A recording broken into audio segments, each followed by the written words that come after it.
Hello, everybody, and welcome to the premiere episode of Through the Mists, our new Dungeons & Dragons 5th edition actual play. Before we dive in too far, I just want everyone to introduce themselves. Let's start with our newcomer, Mick, who's going to be playing Dizzy. Good afternoon. My name is Mick, and I'm going to be playing Dizzy. I guess, is there anything that I need to say, or? Do you have anything that you want to say, or do you want to tell us pronouns or anything like that? My pronouns are Zer, or they, them. Awesome. I think that's good. Okay. Let's head over to Lilith. Hi, Adela. Hello, my name's Adela. I will be playing Lilith during this campaign. Happy to see everybody's faces here, so that's fantastic. Not too much to tell. I am currently preggers, so I don't do much beyond making human life and doing this. So That's a lot of work. That is a lot of work. That's a lot of work. So you'll be on a journey with me. Thank Hooray! you. That's it. Awesome. Let's head over to Mana. Hi guys, I'm Mana, or Queen. I will be playing Lyra in this campaign with these lovely Wednesday folks. I work a lot lately, but when I do have time, I do try to stream here and there, mostly some cozy games, Sims, Animal Crossing, Minecraft, things like that. Very nice cozy builder games. Nice. And John. Hello, I am John. I'll be playing Twiggy Clover Sparkletooth. He, him. Excellent. I'm What do you John. do, John? I play D&D with you nerds. It's true. I know, right? But I professionally, I'm a distiller, working on a whiskey project in Ireland. That's about it. Yeah. And last but not least, Gilbert, tell us all about yourself. Hi, I'm Gilbert, he, him. Today I am playing Umrak Rumnaheim because I hate my tongue for some reason. And that just seems like a name that I'm going to have to suffer through like everyone, I guess. Nice. Umrak is easy. Yeah, Rumnaheim is the... Right, I'm just going to ignore your last name. It doesn't exist. Imrek R. Right? I feel like I should throw in some overview of this or something. I feel like I had something in my head and then we started late and it's all gone. So why don't we dive in? We're actually going to start with Umrak, and why don't we bring up the map to show where Umrak is. So Umrak's this little fellow here. And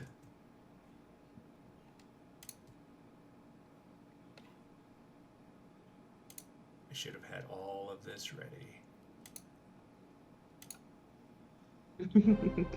Like a lovely city. Ooh. The one thing we didn't check before we started, is that too loud for any of you? Good. Just a little bit, just a tiny bit. If you go into your settings... I bet you I could turn it. Yeah. Let's see here. Oh, mine It's went also away. live Oh for no. There we go. My Roll20 froze, and now my music's gone. Oh no! Let me close the tab and go back in. Well, it's not a Wednesday stream. If there isn't a technical difficulty, we Right. might as well start it right now. Well, that's what I was going to talk about. I'm going to throw out our home rules before we get started, so everyone knows what we're doing. First of all, we're going to have Fickle Fate as part of this, and I've talked about it on previous episodes before of different streams, but I think we reintroduced it in Curiosity Cache a couple of years ago. Essentially, I have a dog that likes to bark a lot, and every time that my dog barks, someone randomly chosen will get to roll a die. If they roll even, then a positive event happens. If they roll an odd, then a bad thing happens. We're going to do exploding criticals, so if you roll a 20, you automatically crit, but if you roll again, we'll have you roll again, and if you roll another 20, it's going to add another multiplier, and that will happen as long as you keep rolling 20s, so it could be amazing. And we decided that we're not going to do crits on saving throws or skill checks, but we will have a cinematic bonus, like you'll do it really well. Those are our house rules. Okay, so Umrak, you have been traveling via foot overland, heading to the city of Thentia, which is located in the Moonsea region of the Forgotten Realms on the Faerun continent. You're heading there because you've heard that the Witchlight Festival is coming, or the Witchlight Carnival, and the last time that you saw some of your friends, Dizzy and Twiggy and Lyra and Lilith, you had agreed, or at least at some point during your friendship with those fellows, you had agreed that you would all meet up to go to the carnival, because it is such a rare thing in Faerun. Happens, if at all, or at best every 8 years. So you heard it was going to be coming to Thentia, and so you've headed this direction. Thentia actually has a special place in your heart because it is where you first connected with your patron. So go ahead and describe yourself, Umrak. Umrak is a dwarf, mountain dwarf. Long dark hair, long dark beard, braids, and lots of little gold trinkets and silver bits inlaid into his beard. Notably, he only has a single braid in his hair. Seems to decorate his beard more than any other part of himself, though he does wear a few rings on his fingers. I think the most, I guess, noticeable thing is the clothing. It's dark blacks and purples and blues, with always a bit of gold trim along the edge of the either the overcoat or the tunic. Simple shoes and a gnarled wooden staff. He is almost always wearing a smile. He's a jovial dwarf. Do his eyes look like his Minnie's eyes? Yes, I forgot to mention that. Yeah, he has these eyes that no iris is really to be seen, but they just glow a bit green. Is that something that the others should expect? Yeah, that happened whenever he connected with his patron. Okay, so you've all kind of done some things since then together. Good to know. So as you're walking through this kind of tundra area, it's a bit chilly out today, but it's not terrible. So you don't have your hood up or anything, though there's only a slight breeze blowing in over the plains. And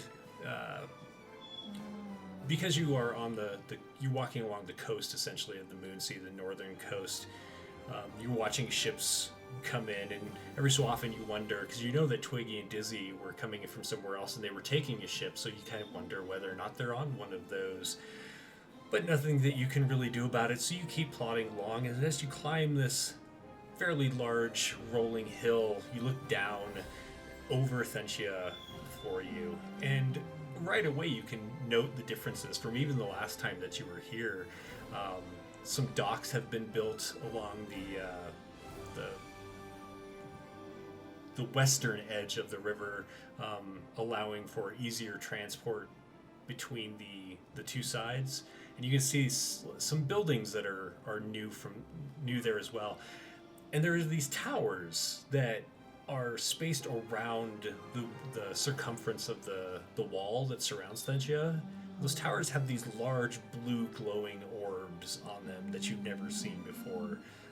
Not really sure what's up with that, But otherwise, the city looks welcoming and inviting. You feel a certain comfort here as though of home.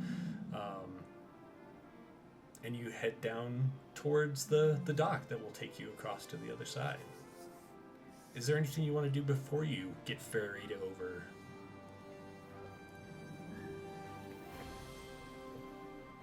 No, I'm content to make my way. I'm eager to see my friends and get back into the inner parts of the city. Okay. So as you head down, this heady scent of kind of like apple. It reminds you of apple, but it's a little, kind of stings your nose a little. As you get down to the dock and you look around, and on the other side you can see that there's a very large building with this big wooden sign that's actually animated, and it looks like somebody's, like a gnome, is squishing an apple with some kind of like masher. It appears that there's some kind of cidery or brewery called Apple Bottoms across the way. As you are ferried across, you notice that to the north of town, within your line of sight, it's not blocked by the walls, is the area where it looks like they're kind of clearing out for the carnival to be set up. You remember from the last time that you went, there was something magical about the way that it had happened. Like it wasn't there 1 minute and then it was there like a minute later, and you don't really remember ever seeing somebody set it up, so you're just kind of wondering when things are going to start as you head into the city. And your legs take you almost like by automation through the gate and down some of the streets, and these familiar scents are accosting you, and you just feel rather content and kind of excited for the carnival. And as you round the corner expecting to see the funky old cantina, which is where you're supposed to meet Lilith and Lyra, there's just this kind of broken down and sad looking building with a note stuck to it. You don't see anyone. The windows aren't open, they're shuttered, the door is closed. You don't see any, like, the regular bouncer standing outside. This is where you had often gone with Lyra previously to enjoy a drink, and so it was an easy place for you to find and meet them, and you don't see anyone. What do you do? Well, perhaps I'm early, perhaps I'm late. I guess I'll wait here and find out and start to search around the immediate area. Okay. So looking around, you do notice that there is a note that is tacked to the door. I will head over to that and see what it says. Even from afar, you can tell that the writing is Lyra's. It has this certain flowing nature to it, and it says, well, how would you phrase it there, Lyra? Well, Lyra's handwriting is like a mixture of both flowy but also very like sharp and fast. Oh, like she nice. can't be really bothered to take her time, but it is like very rounded. Okay. And it just kind of says like you dash, right? Because she doesn't really ever write like full names. She doesn't like you, like it says like UTD, right? Like, you know, like pub closed, tavern closed, you know, too bad. Meet here. Like it's pretty short and to the point. And then it just says dash L, and the L is like a big like L, like it's a L. Like that's it. But it also works for Lilith too. So like she might have put L and L or like L, like, you know, like, but she doesn't L ever really squared. put full names. Lilith will add a little extra heart and an L underneath. Fair enough. No, in character when that happens, when they're writing it, Larry's just gonna look at Lilith and be like, really? Like just Really? be like, all right. All right, Yeah. Umrek, so that's what you find. No. And it says that to meet them at the Mage Pit, which you've never heard of before. That's another new thing to you. The city has changed far too much. I will ask the nearest passerby where the Mage Pit is. And God, what is it? So like a kind of an aging half elf walks by. He glances at you, but there's really enough tourism in this area. He doesn't seem too surprised, and so he glances at you. He seems a little taken aback by your glowing eyes, but this is a city of mages, so again, it's not really too weird. So after he kind of like his face kind of has that moment of, oh, what the hell? He's oh right, yeah. If you just head up to you go north and then go to the main. I know that Main Street has a name, but I can't think of what it's called. It's like I can't remember. But head up that way and just keep going down. Do you remember where there was a mage's tower up there? Do you remember where that was? It sounds I vaguely believe so, familiar yes, to you, yes, yeah. yes. Well, that's gone now, and where it was is a new establishment of sorts. So if you're looking for it, that's where the Mage Pit is. Understood. Thank you very much. He gives your eyes another look, shrugs, A wink. and heads off. What I would you shall like do to the same. I'll head off in the direction of the Mage Pit. Is there anything that you need or want to do before you get there? No, I don't think so. No, I'm good. I will Okay. rush over as quick as my tiny legs can take me. Fair enough. All right. So, Dizzy and Twiggy, you've recently disembarked from a ship that brought you across the Moon Sea. And as you're walking through the dock district, Dizzy, you're kind of used to people kind of giving you a little bit of a sudden look because of your drow heritage. And so as you're walking along, you do notice these glances, but you realize it has nothing to do with you, and everyone is staring at Twiggy. So why don't we go ahead and introduce these characters? Dizzy, what do you look like? Well, Dizzy is half drow, half human. He has brown skin with white hair with, I guess, bits of black. His outfit is mainly purple and black. He carries a horn, and a flute, and I think he has a lute on his back, and he also has a rapier on his side. And he just kind of walks around with an air of confidence. Nice. Yeah, your mini definitely, he looks prepared for whatever concert is about to happen. Mm-hmm. All right, and Twiggy, why don't you explain yourself? Twiggy is just fabulous. He is some sort of animal amalgamation from the Feywild, with colors that definitely fall in line with creatures that would possibly be toxic to eat. Regulation safety orange and other not common colors in nature that really stand out. Like, he can be seen from quite a distance away between the sparkles and the neon colors, and the fact that he is a small weird. Is it a bear? Is it a fox? It's got wings. I don't know. It's weird. It's from the Feywild. Don't ask. But matching Dizzy's confidence. He strides side by side. He does keep a close eye out to the sky, because we are at the docks, and where there are docks, there are seagulls. Seagulls get you. Are seagulls your sworn enemy? One of them, yes. Excellent. You never know. Seagulls will eat you. Well, why They don't you won't make me a even. They perception won't even check? ask. Ah, crap.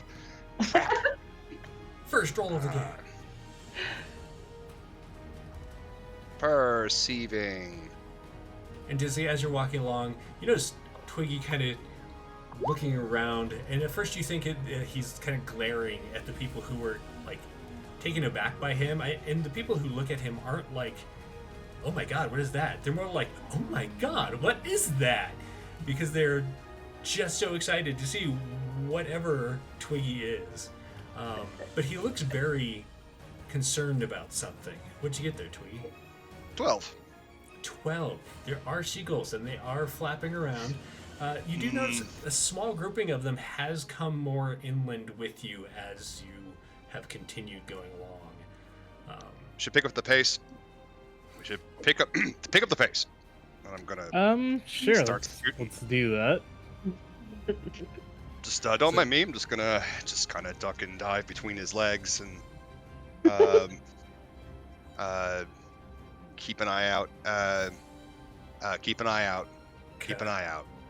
Just you're not really sure where this comes from, if it's a natural effect or if Twiggy does something to make this happen. But as he's like trying to like kind of dodge around you, his wings brush against you and just leaves this like glittery substance stuck to you, and a little bit of it is kind of floating in the air around you. So there's like this faint miasma of glitter traveling along with you, which just seems to entertain people even more. And there's now become this small train of children that are following along, and they kind of head up and they're like, "Oh, I want to pet it," and they reach out to touch Twiggy.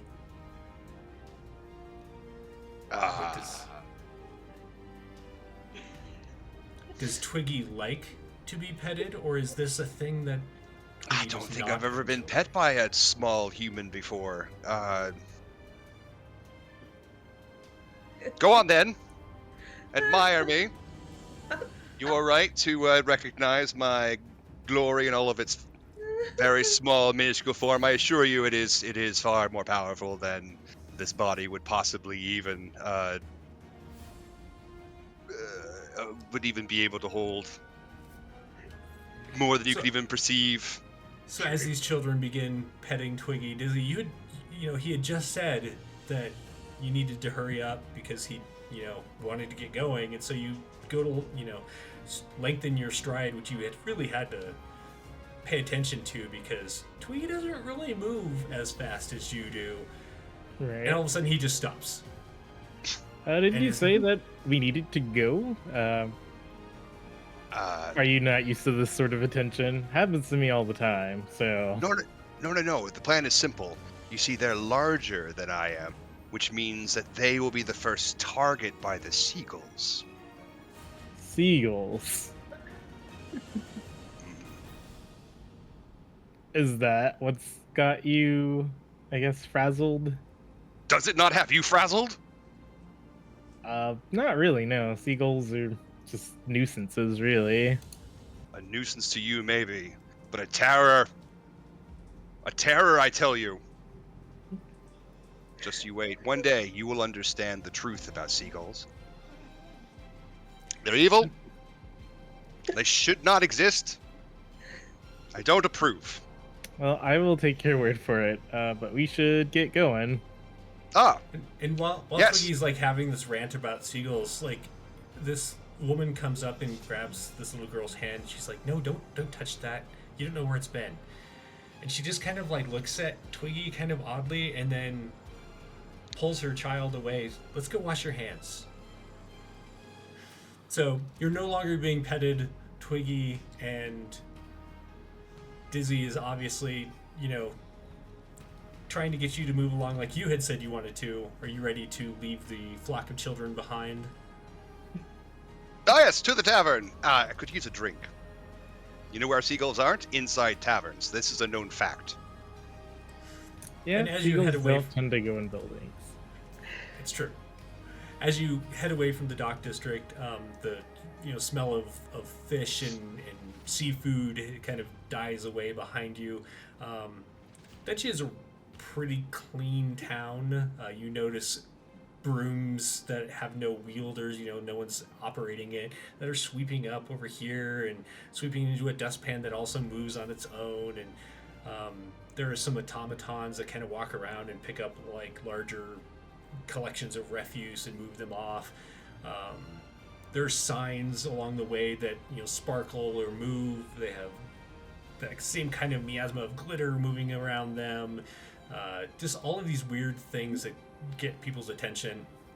You've both been here before, so it's not like super weird to you, but it is definitely an eyeful. And as you enter the small square that you were told to meet the others at, you notice that there are some people lingering around. There's a lot of talk and chatter about the upcoming carnival. There are definitely flyers posted around for it, but the funky old cantina that you were supposed to meet them at looks like it's closed, and there's obviously like a note nailed to the door.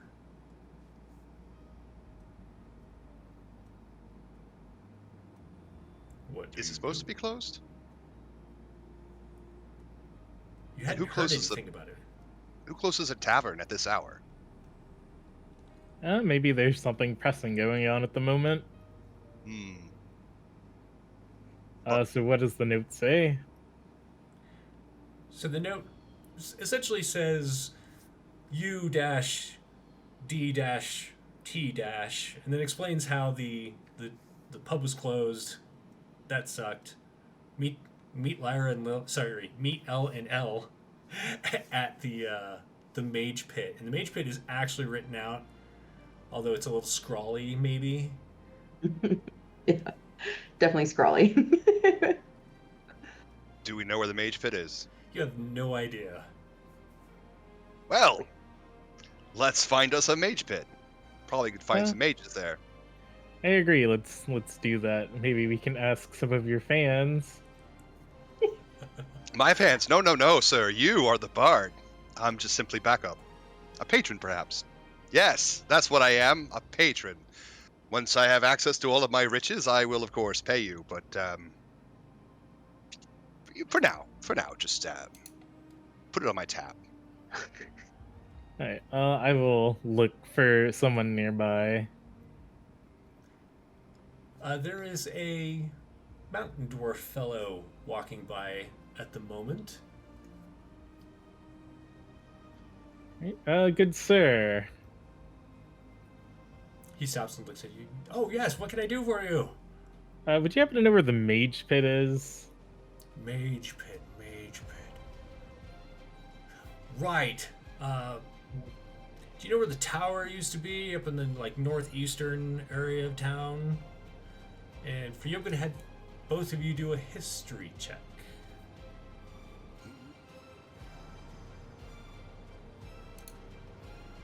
Super good at history. So good at history. All right, 14. Nice. Dizzy, absolutely.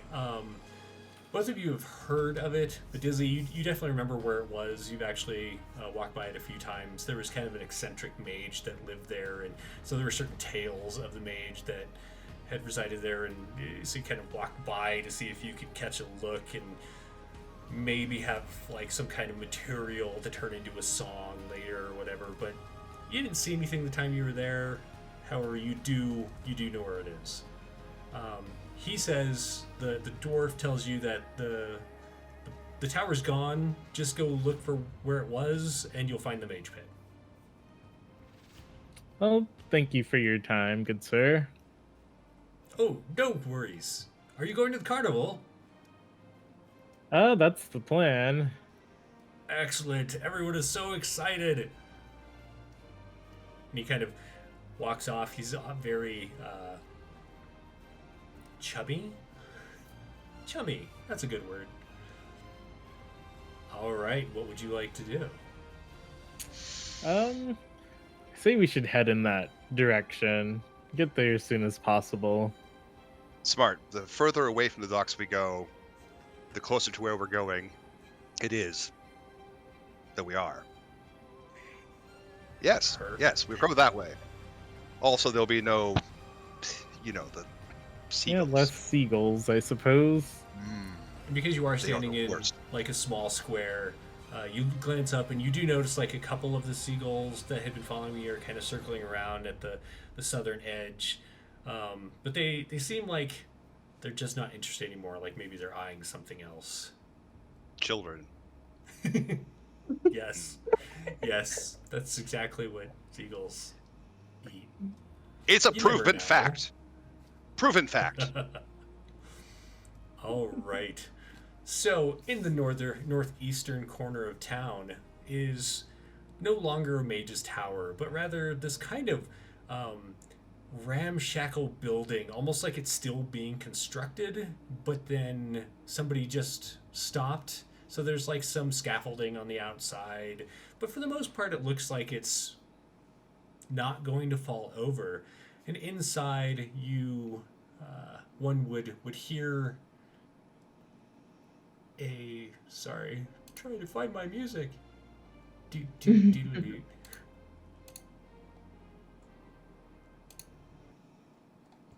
Ah, that was.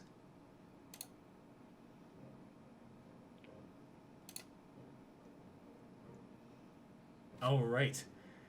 Inside, you hear the shush talkings of mages as they're discussing different formulas and concepts, different automatons that can be created. Every so often, there's some raucous laughter as a few mages begin sharing horror stories of spells gone wrong and experiments perhaps gone right, but were meant to be entertaining to begin with. Lyra and Lilith, you're standing at the edge of what looks like a pit that goes into the ground inside of this tavern. It reminds you very much if you've been to, is it in Waterdeep? The Yawning Portal? I think it's in Waterdeep. If you've been to Waterdeep, then you might have visited the Yawning Portal, and this definitely brings back memories of that, and you're kind of looking down into it while sipping whatever drink it is that you have. You weren't really sure what you were expecting when this place was recommended to you. It definitely probably wasn't as calm as this is.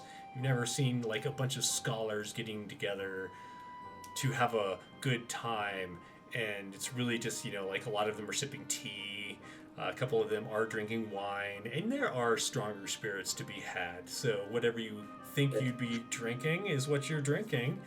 You get the idea that this place was built over the foundations of this tower, which is now missing.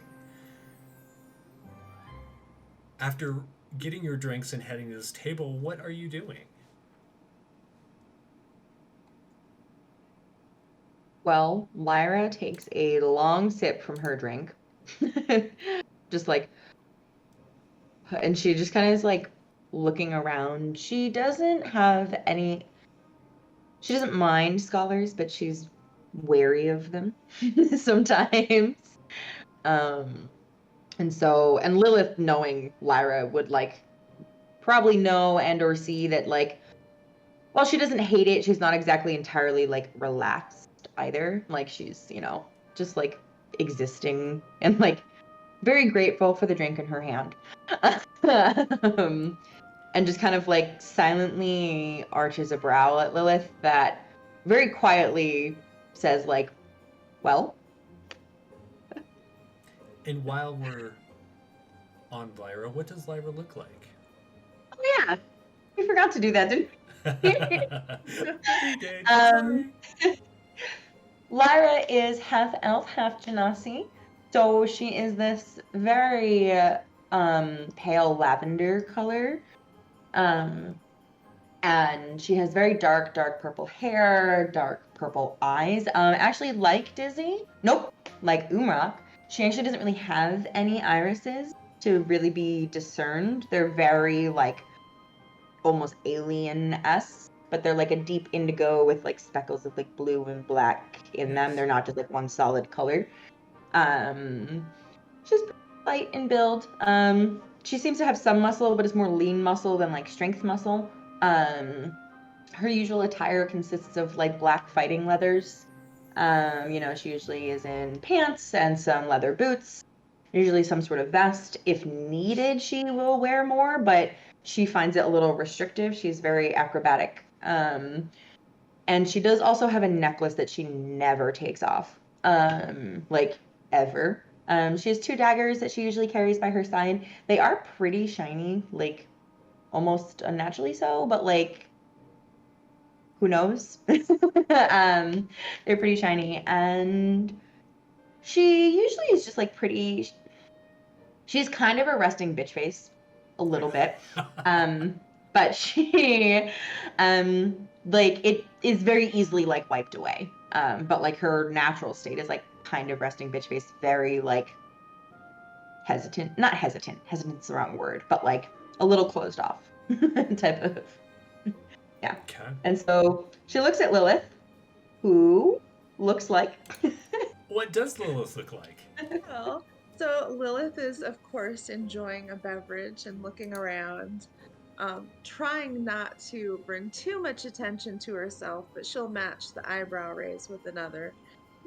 She doesn't have a lot of patience for people, so she really kind of likes these quiet, scholarly type because they seem to be leaving everybody alone. Lilith is a Goliath, so she's huge, and it's hard to get around without actually catching eyes. She always gets attention because she's so tall. She's got white hair and white eyes, and she wears these elaborate robes that are kind of like this gold sunset twilight color. Really hard to miss, but she often will like sit back and like pull the hood down and kind of check things out. She doesn't actually like the attention, but she just gets it anyways. Of note, should like anybody be looking at them, and specifically like at Lilith, because like Lyra and Lilith know each other decently well, right? Like of like who knows who in the group, we all kind of have those ties. I'm pretty sure Lyra would be like aware that Lilith doesn't really like the attention. And so Lyra kind of like tries to like deflect that in her own way, of like deflect it like off of Lilith, either onto herself or like elsewhere, type of like thing of like, she tries to eat that attention a little bit so that it moves elsewhere. Because also Lyra doesn't mind the attention, right? Yeah. Like she doesn't mind it, so she'll grab it her way. But it's like Lyra and Lilith are kind of having this silent conversation, it looks like, and like anybody watching them can definitely tell, like, you're looking at people and you can kind of tell they're having like a silent conversation. Lyra and Lilith are having one of those. Nice. Yeah, so it's actually but really Lyra easy is for also- you to like deflect attention away because in this area, Goliath aren't rare. It's not really a huge part of the population, but they have been seen.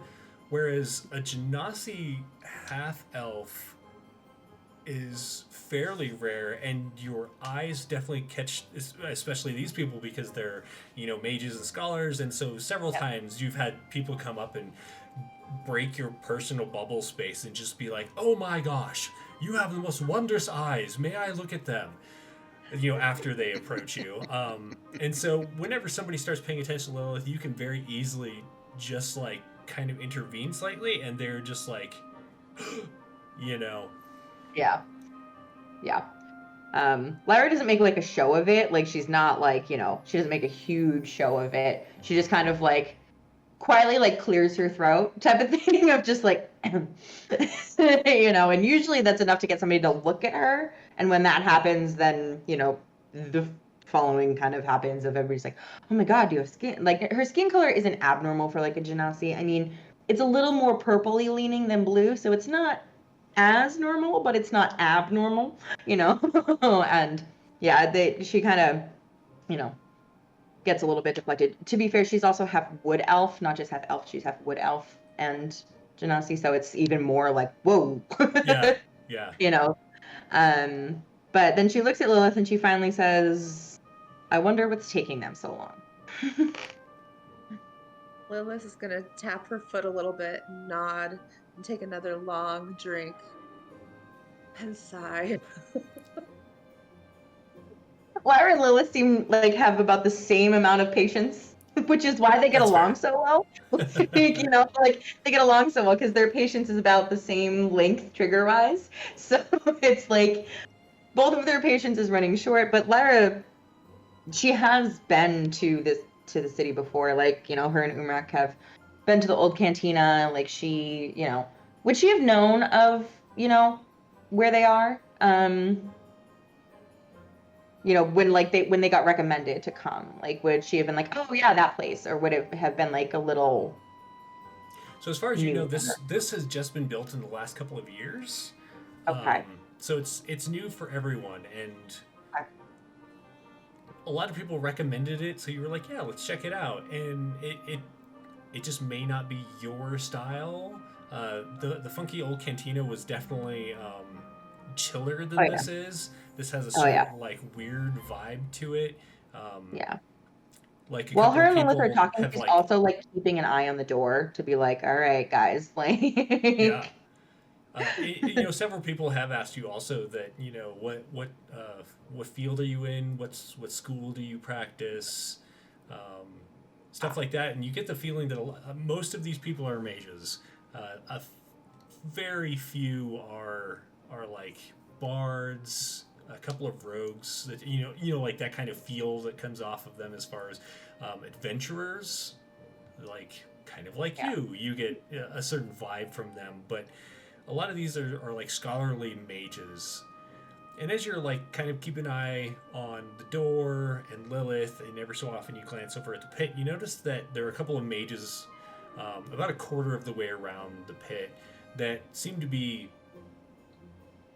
doing something at a table that's over there that's not, no one can sit at it. It's more of like a service table instead of a sitting table. And all of a sudden this like illusion pops up over the pit, and it looks like a billboard or some kind of like chalkboard or something, and it has names that run down one side and then has some lines that go out almost. It reminds you a lot of like a betting board, but it's an illusion that shows up over the pit. And a lot of the mages like turn and look, and like the energy in the place just shifts from being very like, you know, casual and conversational to more excitement. There's something that is about to happen, and a lot of people begin whispering kind of conspiratorially. And about that time, Twiggy and Dizzy, you enter. It feels like the energy in here is one of excitement. Something looks like it's about to happen. You don't really see from where you are your friends, but it is fairly packed in here. What would you like to do?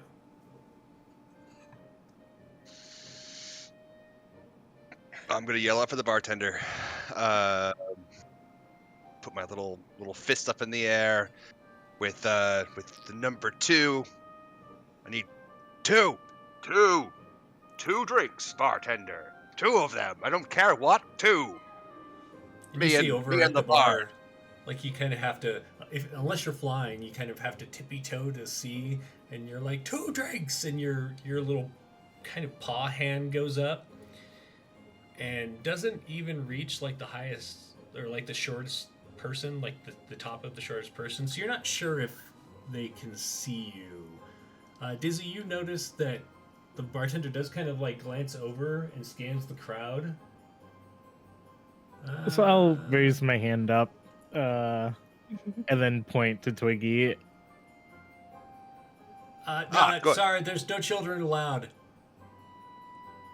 Obviously, there's no children here. I left him outside with the seagulls. Sir, you're gonna have to take your kid outside. You can leave him out there if you want to come back in, but you can't bring your. Are you continuing up towards the bar, Twiggy? Yeah. So as you You're not like talking about me, clearly. as you're like working your way through and you become visible, they're like, yeah, you can't bring your kid in. Oh my God, what is that? By the morning, Lord, Jiminy Christmas, that is bright. Is that how you treat your patrons? Yeah. I apologize. Wow, those are some amazing wings. You know I what? know, Look, right? Look, first round is on me. I apologize for my reaction. I haven't seen anything that looks like you unless it comes out of the pit over there. I'm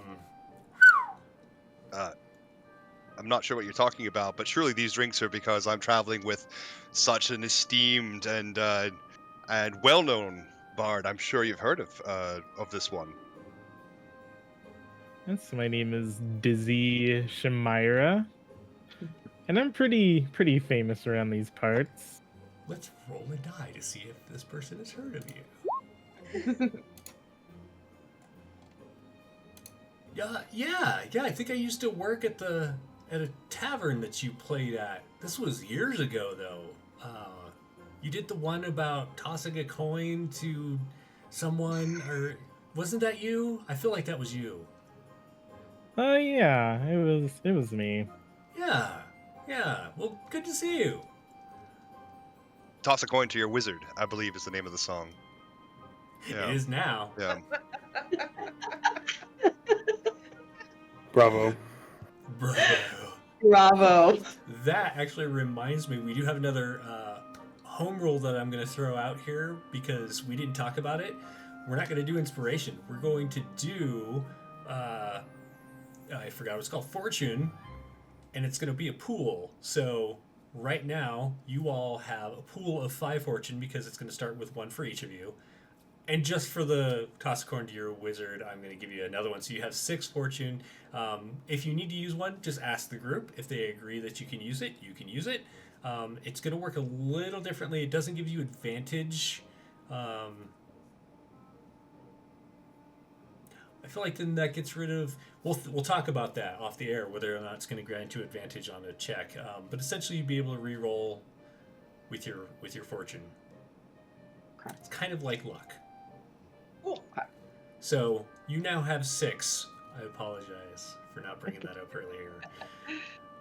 Umrak, while walking, you turn the corner of this small street that you were heading down, and you see down where the wizard's tower was, you see this bright blue pair of wings with all these different colors. Just go inside this building. And you're like, oh, that's Twiggy. And so you kind of hurry to catch up with them. And as you enter, you can see Dizzy and Twiggy at the bar. Even though you have to, like, kind of, strain to look around people. What would you like to do?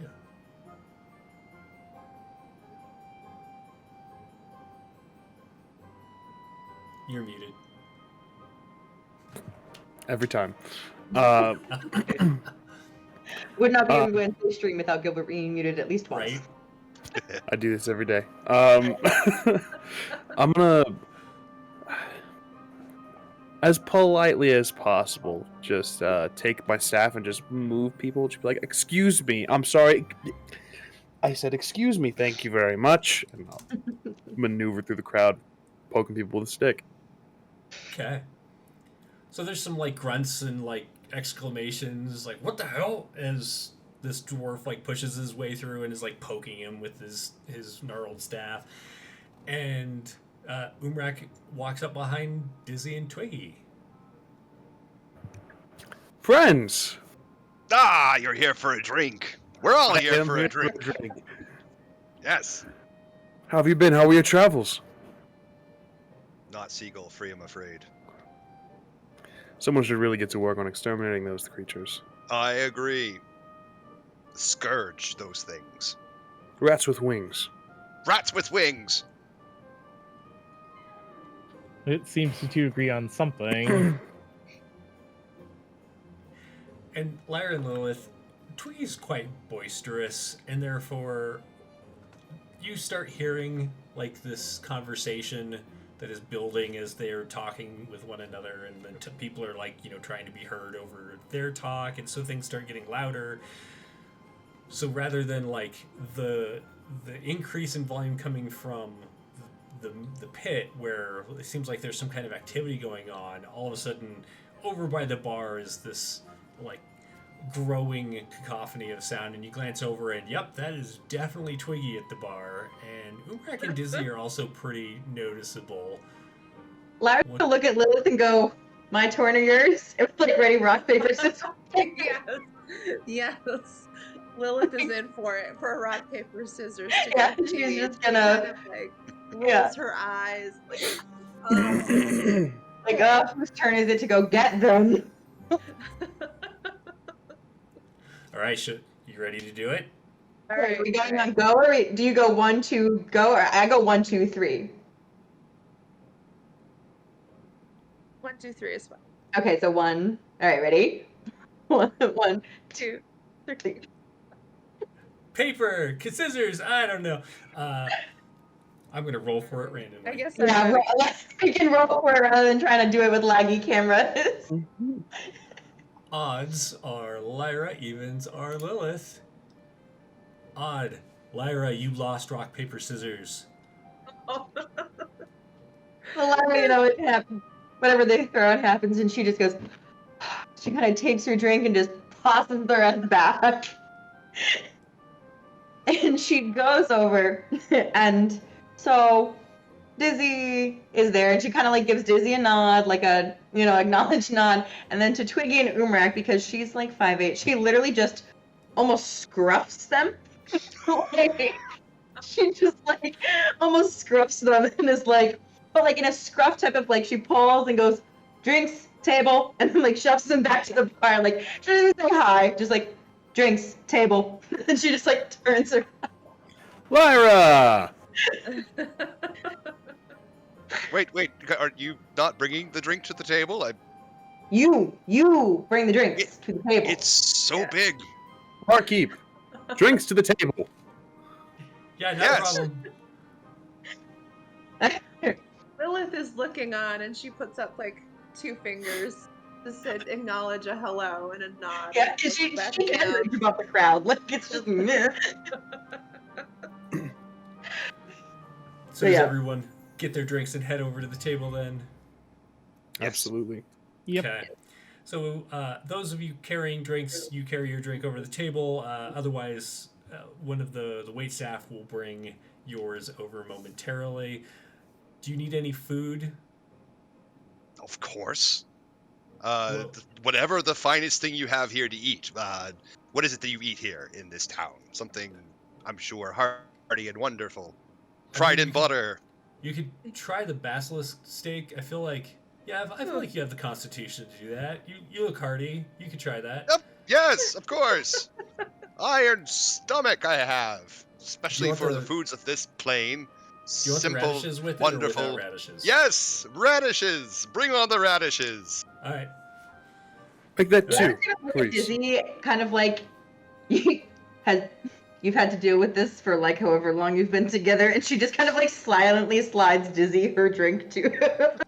It's like, here you go. You've had to deal with Twiggy for a while. You can have that too. And I'll take it. Fair enough. All right. So Lilith and Dizzy and Lyra, are you at the table now? Yes. Mm-hmm. Okay. And the other two of you were ordering some food. So you have some drinks sitting there, and you're catching up. And Twiggy and Umrak are heading over with their drinks. Lilith, you had wanted 2 drinks, right? Yes. So you're drinking one, and the other sitting on the table. Mm-hmm.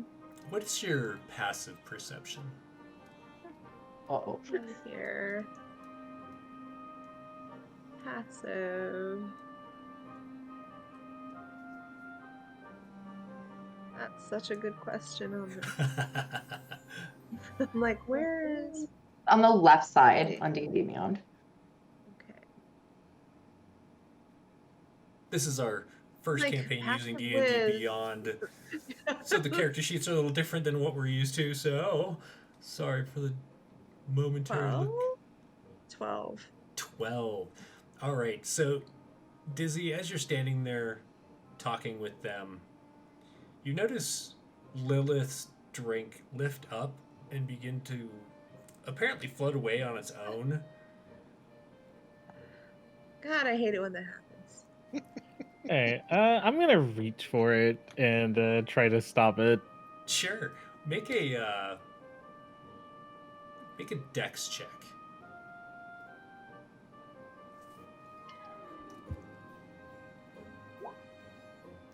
Excellent. Oh, yeah, you easily snag it. There's something slimy and cold wrapped around it. You can't see it, but it's definitely Ew. there. But you Okay. managed to grab a hold of it, and something is like tugging as you're like trying to grab it. Alright, so I'm just going to unsheath my rapier and swing at it. Sure. I'm not going to give you disadvantage because you can see the glass, and so you really have a good idea of where it is, even though it's invisible. Go ahead and roll your attack.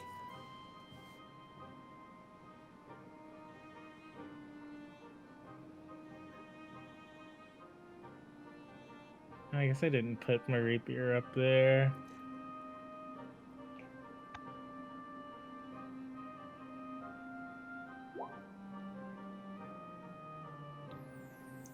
That will hit.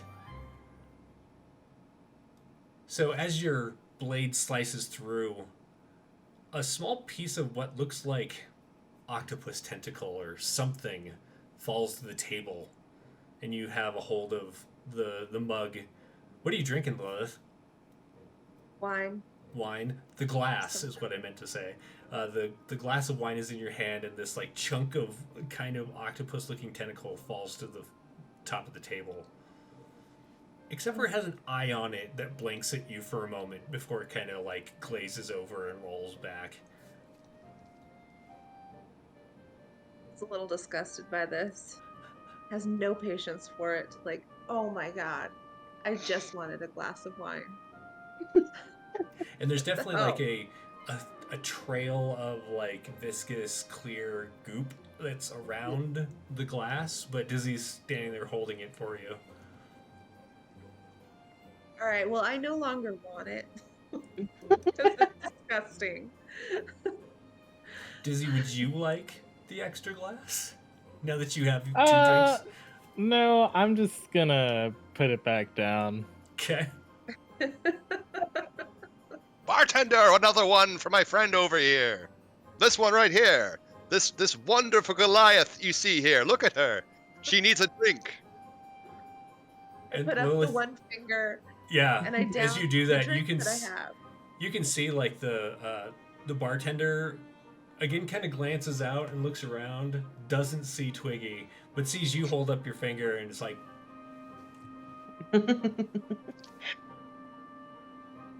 Teamwork makes the dream work. right? Right. When the bartender comes, I want to ask about that shenanigans. Like, what is this? Is this What to is- for unattended drinks? Because that was disgusting, and a whole drink was wasted. That can't happen again. I don't oh, hang on. He walks over to like an area he can look over the edge. And he looks down into the pit. Hey, if any of you guys have your creations running around before showtime, I need you to put them back. They're disturbing the guests. Okay. What's going on with Showtime? Like, what is this business that we've been watching? Because people are getting excited. I don't totally understand what's going on. Like, Oh, what is haven't you been here? But I apologize. Yeah. So, once a week, on whatever day this is, we have these contests between the creations that the mages do down in the. Don't you know about this place? This is our first time here. Okay, well, yeah, so there are like laboratories down underneath the tavern, and like mages who want to can create like something to take part in these competitions, and they're more like competitions of strength or dexterity or something like that. We don't like fight any creatures to the death or whatever, but yeah, I swear there was a drink here just a minute ago. Didn't you have another glass? Yeah, I that did. that wine First glass time is gone that again. happened. Oh man, I'm I'll not bring paying you. for that. I'm gonna say No, no, I'm no, not paying. no, no. Here, this one's on the house, and he sets your glass down. I pick it up quickly. Take Chug, chug, chug, chug, chug. it. All right, so he heads back to the bar. What are the rest of you doing? I'm gonna sit on the edge of my tankard, dip my legs into the beer, and using Druidcraft, I'm gonna turn a leaf into a cup that I can dip into the thing, so I can drink like a civilized folk. Is Twiggy tiny or is Twiggy small? In my head, he's tiny. Mechanically, he's small. Okay. You're at the large end of tiny, essentially. Yeah. Okay. I was just in my own head trying to visualize. Very small. Smallest Okay. end of small. Smallest end of small, largest end of tiny. Gotcha. Yes.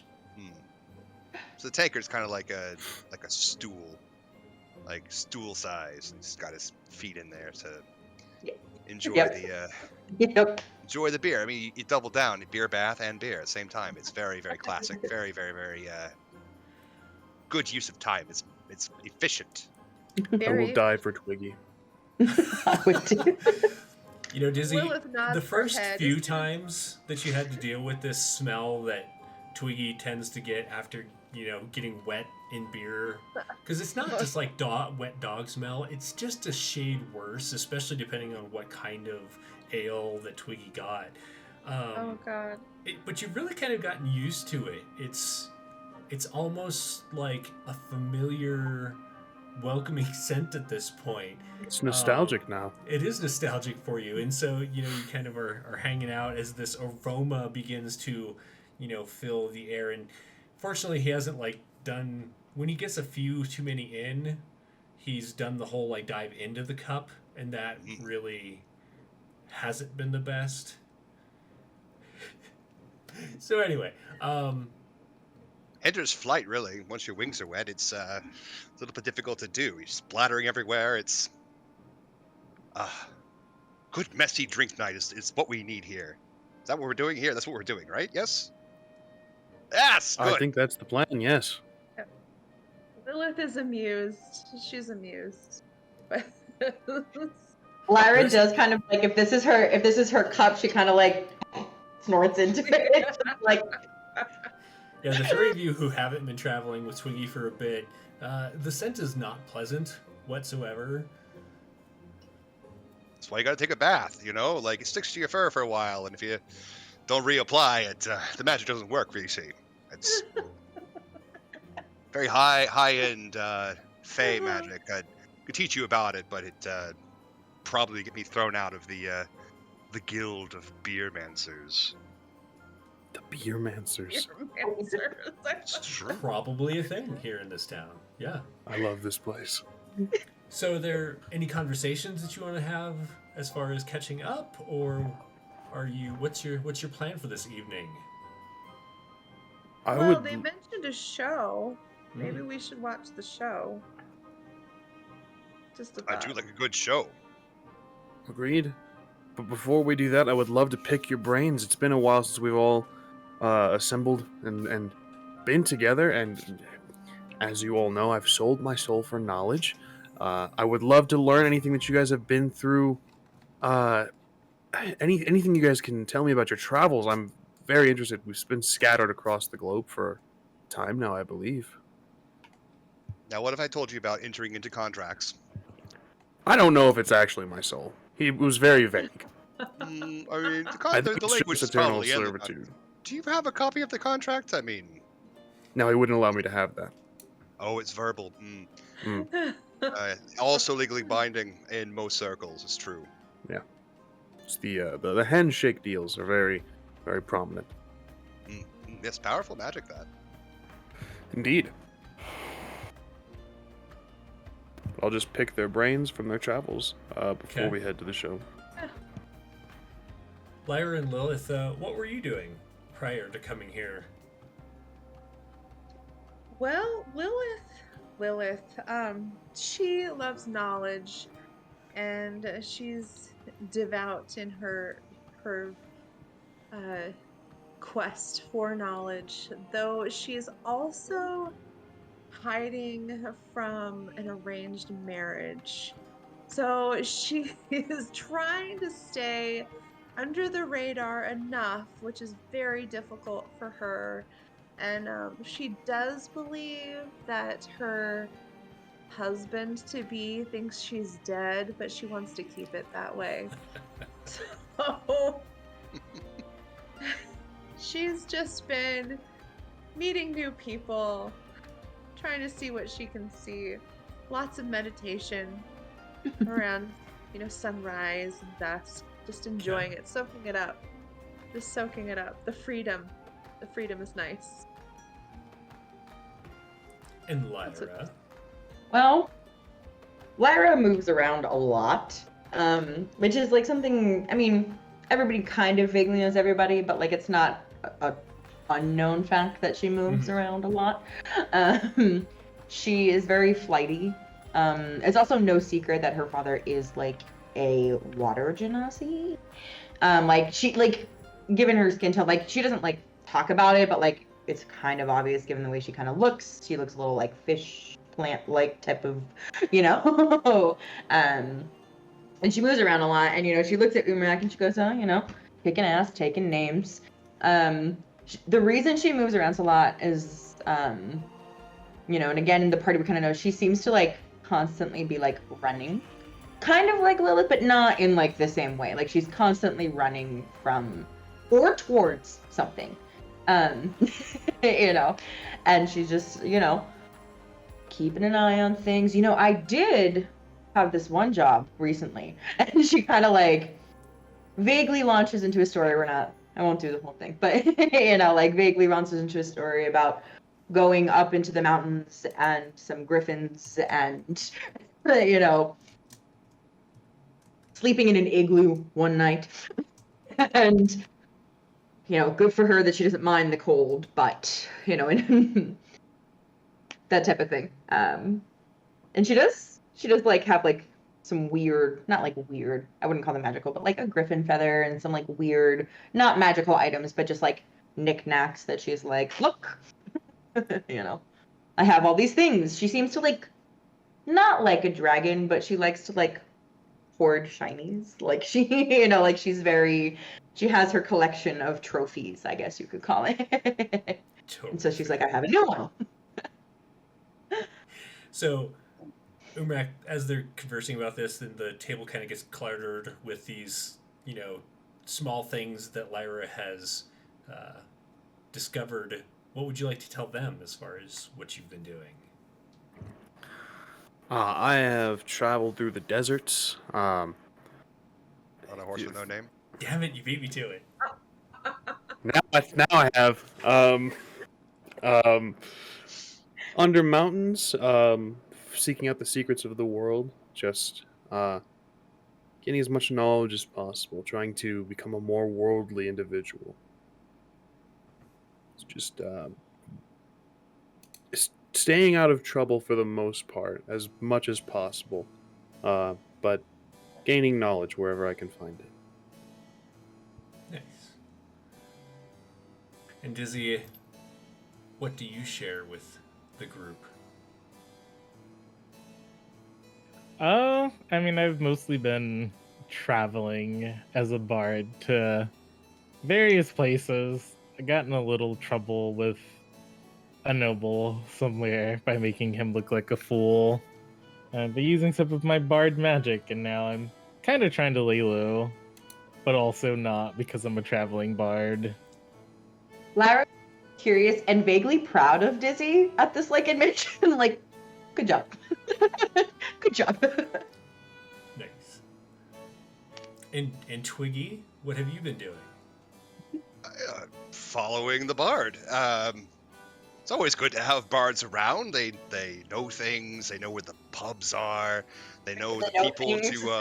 They know who's who, and I don't know. They're just great fun. I was with a bard in Waterdeep, but he lost his hand. I mean, so I had to leave him to heal and save up money to be able to afford a new one. As my vast riches are not on me right now. And decided to follow this bard. They're pretty good. They're famous. They know a thing or two, and it's a good day when there's a bard. Excellent. So, while you're conversing and having this conversation, kind of catching up, more activity is taking place, and you can see that there are names appearing on that billboard, or the illusion thereof.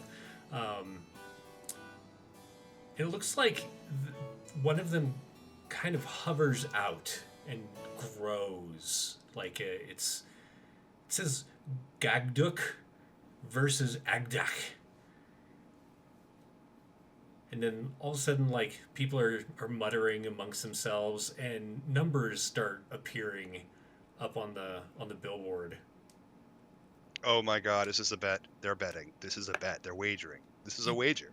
Definitely a valid question. Observation. Yeah. Money, coins. Where do you? There's. Just, money is coins. Stupid prime material. Goddamn requirement for. Can't even like barter for this kind of stupid physical. There's a bit of Are you in beer need of- splashing around as Twiggy's like complaining about money and kicking, and like some of the beer that is in the mug that he's sitting on splashes. Umrak, what were you saying? Are you in need of coins, Twiggy? Do you have the physical money that? Yes. Some, and I'll hand him 2 gold pieces. I just fling the money over to the table, the bookies, and I'm like, those on that one, and point at the one on the left. They look That a seems little like it's a winner. surprised as the coins go bouncing around, but then one like goes and picks him up and jots down, and as he jots down, the numbers change up on the thing. Do you want Gagduk or Agdak? I don't know, the one on the left. Yes, that one. Or is it alphabetical? Alphabetical is correct. So Agdak. Yes, A goes first in 2 the alphabet. gold on common, I believe. Agdak. Excellent. Anyone else Yes. making any bets? No. I will bet 2 gold on. I've already forgotten the other name. Not Agdak. Gagduk. That's the one. Gagnuk. Okay. So now we have 2 gold on Agdak and 2 gold on Gagduk. Excellent. So as the bets roll in and the numbers begin to shift, a voice, this disembodied voice, begins to speak over everyone. And it says, "Welcome everyone to tonight's main event. Tonight we have 2 mages, Gagduk and Agdak, going head to head with their creations. We will see who is the better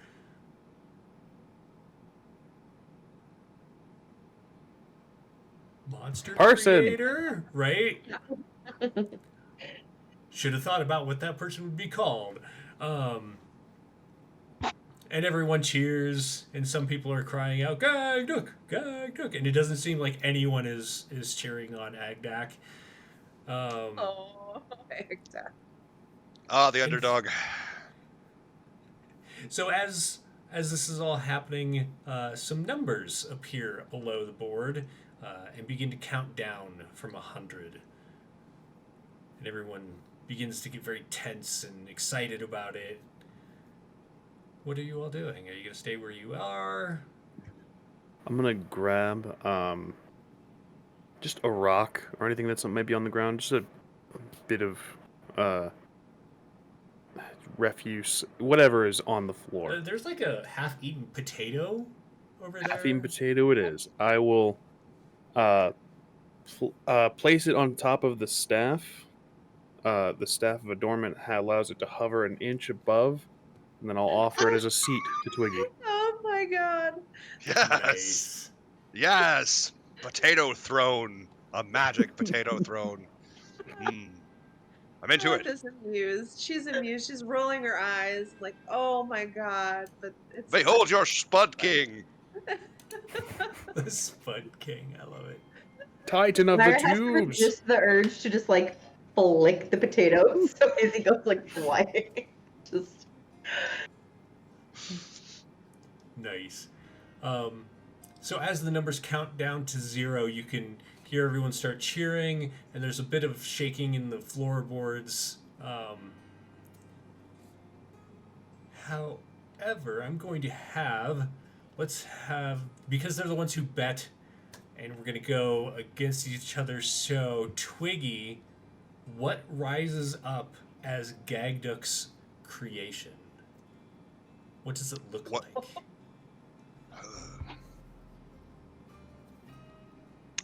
It's gonna have to be just something out Atlantis like it. It's gonna be a pink zebra with displacer tentacles on its butt. How many does it have? 15. 15. Are they all as Yeah. long as the Displacer's Beast tentacles? Or No, they're like smaller? much shorter. They're like little cat of nine tails level of Gotcha. displacer. Does it have a beast. tail, or is it like in place of its tail? It's in place of its tail. Okay. Okay. So we have a pink Yeah. zebra with a Displacer Beast cat of 15 tails, or zebra of 15 tails, on one side. That's under Gagduck's name, and from the other side, Agdak's champion rises up. Umrak, what is it? Okay. It's gonna look for the most part like a larger squirrel, with a circular maw with razor sharp teeth, and a long scorpion tail. Yes. Excellent. Nice. I shall name him Chitters. And I shall name him Chitters. All right. So as it reaches 0 and this platform rises up with these two opponents on it, what kind of competition is this, Lilith? And just remember, there can be no this- fights to the death. Well, it starts out with the is it the Scottish like fight dance where they dance around those swords? You know, the swords are in a cross and they do a dance. But Gotcha. it has to be perfect. They can't misstep. So it's kind of a twofer. They have to do the dance, and it gains them kind of advantage, sort of, if they're able to manage all of that with however many legs and feet they have and tails they can't trip up. And then after that, it is not a fight to the death,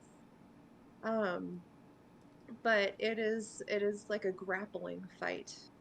So whoever ends up on top. So kind of like wrestling. Style. Yeah, wrestling style. How After does the it dance. end? Does one have to tap out, or is it just When like called after a certain amount of time? one does have to kind of tap out, unless they're not able to tap out. There's Okay. say like 5 seconds or something, Okay. like a wrestling match. If they can't tap out, they'll get tapped out. All right. Well, as this begins, an image of like looking down upon this platform appears, like where the board was, and it's like a kind of like a hologram or an illusion of looking down on top of it, and it looks like this formation of swords appears in the shape of a sword. But it's kind of like a curved scimitar or saber instead. So there's like a certain direction they have to follow as opposed to going in a straight line. And the competition is on. Dizzy, you are going to roll a performance check, or just roll a d20 because you don't have any stats for a pink zebra with a displacer beast Unless you tail. do. Unless you Uh, do. Unless you do. If you have the stats for that, then roll a performance. Otherwise, just roll a d20. And Lyra, you are going to do the same for the squirrel abomination. Oh, starting. Go off on, with a Stumpy. crit.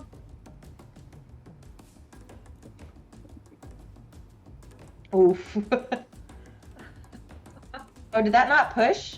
I didn't see it, but while you're doing it, and you can Exhausting. tell us the number in just a moment, while that's happening, Dizzy, what happens when this zebra begins to dance around these swords that make up a sword pattern, and does it extraordinarily well? What kind of flourish does it do? Well, it waves its tails while also flipping gracefully. It does a few tumbles. And at the end, it shoots sparks out of its little tails. Oh, sparky Yes. tail. I can only imagine how excited Twiggy is at this. Oh yeah. Oh yeah. Just yelling with reckless abandon. Excellent. Lyra, what did the squirrel get? A 6. A 6. So describe what happens as this squirrel is dancing around. It starts like if you ever seen a squirrel run, how like they do like front back, like it's like front back, but then it kind of like trips over itself, and its big fuzzy tail kind of gets all in its way, and it kind of becomes this like tumbleweed as it crashes into the swords. But as it finishes, it like does like a it's like a hey trying to save itself, but it like totally failed, rolled over the sword, all that stuff. Like There's like a bunch of cheering for the zebra when it gets done, and when it shoots out the sparks, everyone's like, "Oh, woo!" And when the squirrel comes to its landing, there's like that supportive clapping, like they don't want the squirrel to feel bad. Get your head in the game, Chitters. Right? And as Chitter stands up and the swords disappear and like a ring of like an illusionary boxing ring appears around them, and in the center is what looks like an illithid in a referee outfit, and he's see-through, obviously an illusion, but he like gestures for the creatures to come together, and so they do. And this voice is like, "Now, want a clean fight? No cheating, no eye gouging, no Why? private. I don't think any of you have private. If you have private parts, no ripping off private parts. Clean fight." And they square off against one another, and then begin to try and grapple and wrestle. So let's have Twiggy and Umrak roll for your own creations, or rather the creations you're betting on. And you're going to do just roll a d20. For the zebra, you're going to add 3. And for the squirrel, you're going to add 1. Aha. So I do like this and then add 3. Did that push? no, it didn't I push. don't see it. What did you get? You can just tell me. To everyone roll. Well, I'll see here. I'm trying to do it through the. Where would it even? Ah, there we go. Okay, there's the dice. It's rolling. So that'd be a 4 plus 3 would be 7. 7. Neither of them are very adept at this, even though the zebra has like the tails that you would think, and the squirrel has like the big horrific maw, but it can't like bite, it can't kill the zebra, and so it's like trying to figure out how to do this. And so now I've completely forgotten who was the zebra. Okay, so the zebra manages to get the squirrel with its tails, and there's like some flailing going on, but manages to grapple and flip the squirrel onto its back, and the squirrel tries to get up, but it just can't get a grip on anything. And so after 5 seconds, it's called the zebra thing, which was Agdux. That sound right? Yep. Agdax creation wins. Huzzah! Cheering all I'm around. good judge. I'm a good judge of magical creatures. Damn you, chitters! Damn you, chitters. Though I imagine chitters, like, you know how dogs will kind of like corn cob their legs when they're like nibbling on their leg for an itch? Like, I I do know imagine that. chitters like corn cobbing with the like insano mouth.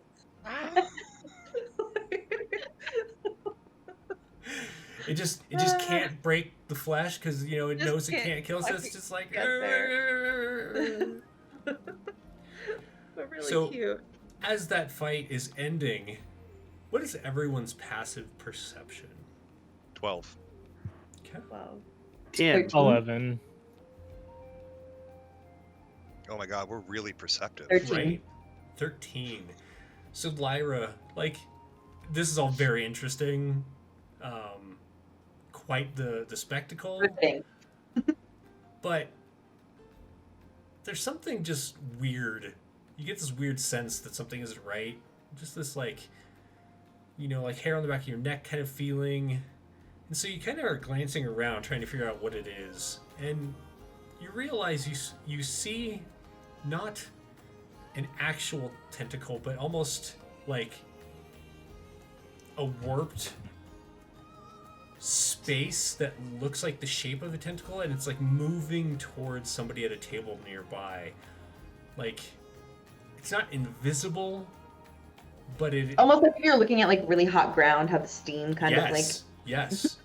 yeah. So, So it's kind like, of like warping that area, but they don't seem to notice it.